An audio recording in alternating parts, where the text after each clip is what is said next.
Hello friends, నేను రాజపేరు. ఆంధ్రప్రదేశ్లో శాసనసభతో పాటు శాసన మండలిలో కూడా సమావేశాలు చాలా వేడిగా జరుగుతున్నాయి. ముఖ్యంగా వైఎస్ఆర్సీపీకి సంబంధించినటువంటి శాసనసభ్యులు అసెంబ్లీకి హాజరు కావట్లేదు, కానీ శాసన మండలికి హాజరవుతున్నారు. ఎందుకంటే శాసన మండలిలో వైఎస్ఆర్సీపీకి సంబంధించినటువంటి సభ్యుల బలం ఎక్కువగా ఉంది. అలా శాసన మండలిలో వీళ్ళ వాయిస్ను బలంగా వినిపించే ప్రయత్నాలు చేస్తూ ఉన్నారు. ఇక చూస్తే జనసేన పార్టీ నేత మెగా బ్రదర్ నాగబాబు గారు శాసన మండలిలో అడుగుపెట్టారు. తొలి రోజుల్లో సైలెంట్గా ఉన్నారు, సభ తీరును అర్థం చేసుకునే ప్రయత్నం చేశారు. ఆ తర్వాత శాసన మండలిలో అందరిలాగా రాజకీయాల గురించి మాట్లాడకుండా ప్రజా సమస్యలపై ఆయన మాట్లాడిన తీరును బట్టి చాలామంది అప్రిషియేట్ చేస్తూ ఉన్నారు. ఎందుకంటే శాసన మండలిలో పొద్దాక రాజకీయాల గురించి మాట్లాడడం కన్నా శాసన మండలి కానీ శాసనసభ కానీ ఇక్కడ రాజకీయాల కన్నా ప్రజా సమస్యలకు సంబంధించిన వేదిక. ప్రజా సమస్యల గురించి మాట్లాడమే కరెక్ట్, కానీ అదేంటో విచిత్రంగా రాజకీయాల గురించి మాట్లాడతారు. ఎక్కడ లేని విషయాల గురించి కూడా ఈ శాసనసభలో కానీ మండలిలో కానీ డిస్కషన్ జరుగుతూ ఉంటాయి. అలా కాకుండా నాగబాబు గారు చాలా పద్ధతిగా ప్రజా సమస్యలు లేవనెత్తారు. అది కూడా ఆంధ్రప్రదేశ్లో పెండింగ్ ఉన్నటువంటి పోలీస్ కేసులపైన ముఖ్యంగా గణాంకాలతో సహా నాగబాబు గారు బయటపెట్టారు.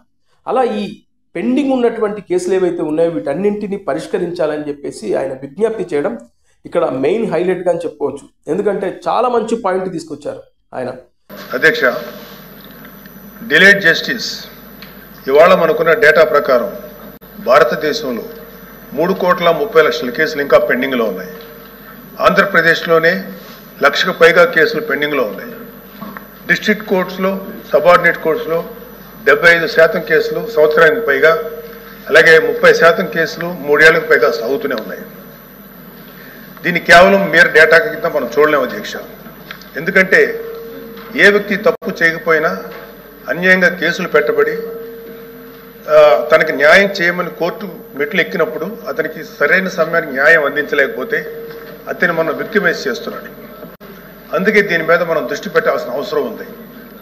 గుంటూరు జిల్లాలో ఎగ్జాంపుల్ అధ్యక్ష, గుంటూరు జిల్లాలో రోజు కూలీ చేసుకునే ఒక సామాన్యుడు ఒక దొంగతనం కేసులో అరెస్ట్ అయితే తనకి లాయర్ని పెట్టుకునే స్తోమత లేక ఆ కేసులో కోర్టులో 6 సంవత్సరాల పాటు జైల్లో ఉండాల్సి వచ్చింది. చివరికి అతను ఏ తప్పు చేయలేదని కోర్టు తీర్పిచ్చింది. సో ఈ 6 సంవత్సరాలు మనం అతనికి ఎలా కాంపెన్సేట్ చేయగలుగుతాం అధ్యక్ష? దీనికి తోడు పొలిటికల్ వెండెట్టాతో పెట్టే కేసులు, ఇది కేవలం ఒక పార్టీకి కన్ఫైన్ చేయట్లేదు అధ్యక్ష. రాజకీయ కక్షతో మన జ్యుడిషియల్ సిస్టమ్ని అధికారంలో కొంతమంది వాళ్ళ కన్వీనియన్స్ కోసం వాడుకుంటే లాని వెపనైజ్ చేస్తే చాలామంది నిర్దోషులకి వాళ్ళ కెరీర్లో ఒక బ్లాక్ మార్క్గా మిగిలిపోతుంది. ఏండ్ల నుంచి చాలా కేసులు పెండింగ్లో ఉన్నాయి, వీటిని పరిష్కరించే వారే లేరు. అందుకే ఈ సమస్యను మండలి వేదికగా ఆయన బయటపెట్టడం జరిగింది. ఇక చూస్తే ఆంధ్రప్రదేశ్లో సంచలనమైన కేసులు ఉన్నాయి. అందులో ఒకటి వైఎస్ వివేకానందరెడ్డి హత్య కేసుకు సంబంధించింది. అదేవిధంగా చూస్తే జగన్మోహన్ రెడ్డికి కోడి కత్తితో ఘాటు పెట్టిన ఒక ఇష్యూ ఉంది. అలా చాలా ఇష్యూలు పెండింగ్లో ఉన్నాయి. మరి ఇవన్నిటిని ఎప్పుడు బయటకు తీసుకొస్తారు? అదేవిధంగా సుగాలి ప్రీతి ఇష్యూ ఉంది. ఇలా ఈ పెండింగ్ కేసులన్నిటిని క్లియర్ చేయాల్సిందిగా నాగబాబు గారు విజ్ఞప్తి చేయడం అనేది ఈ సభకు హైలైట్గా చెప్పుకోవచ్చు. ఇక ఫైనల్గా నాగబాబు గారికి మంత్రి పదవి ఇస్తున్నారని పెద్ద చర్చ జరిగింది.